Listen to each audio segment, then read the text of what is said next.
Hey up everyone, how's it going? So right, I have had graphics cards issue with the 5700 XT, which I talked about in the last video, which will be up there. I think it's that corner, either that corner or that corner. It's a little info card, but yeah, that wouldn't work with MSI Afterburner, and sometimes it would crash. I don't know why, but anyways, I've gone all out and got a 1080 Ti. It's a Strix one. It is second hand. I got it from Amazon warehouse for, it was about 460 quid, I believe. So it is quite expensive, but it is like the top end Strix model. The only way you can get better than this on a 1080 Ti is not for the win, Kingpin EVGA, which is very high end overclocker sort of stuff. This is like the high end of the consumer, but yeah. I got this, it's worked fine ever since. I've missed the green team, especially with the NVENC encode for streaming and other productivity applications. Yeah, just got Call of Duty open right there, and that's my second PC, which is down there. It's got like a 770 in it and stuff like that. Yeah, I'll go through that PC in a different video. But yeah, this is I'm not doing any benchmarking. I've just shown you what I've done. So yeah, that's the beautiful 1080 Ti.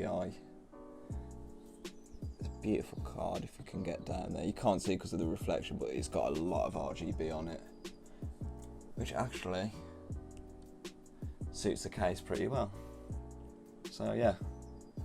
Right, the main reason why I moved to the 1080 Ti is because AMD's driver department is pretty bad, like very bad. And the card itself physically is a perfect card. I can't fault the actual hardware division of AMD Radeon.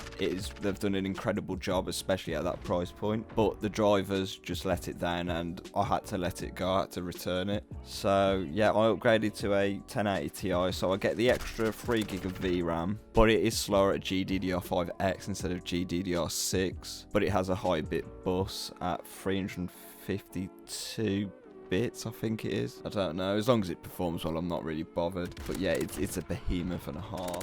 And another thing which I missed was the actual NVENC encoder. I know this isn't the Turing encoder, it's the Pascal encoder, but it's certainly a lot better than what AMD offers. I would like to say AMD Radeon is good for if you're just gaming and doing nothing else. If you're doing anything productivity wise, anything streaming, anything like that, I'd go Nvidia because I'm just on top of the game with that. If anyone wants to dispute that with me, dispute it down, but this is what I personally believe and what I think many other people believe as well. I've rambled a lot in this video, haven't I? I've just talked rubbish from left, right and centre. Yeah, you can tell when it's not scripted, can't you? Right, now I can play a game for more than half an hour without my PC crashing. I'm gonna diversify my content a bit more and start playing and making more content on games. So Call of Duty is one I really want to get into, as I've just been playing it loads. Not Warzone, but the actual multiplayer to the game. I can do Warzone, but yeah, I don't like Battle Royale. I really can't wait for it to die out.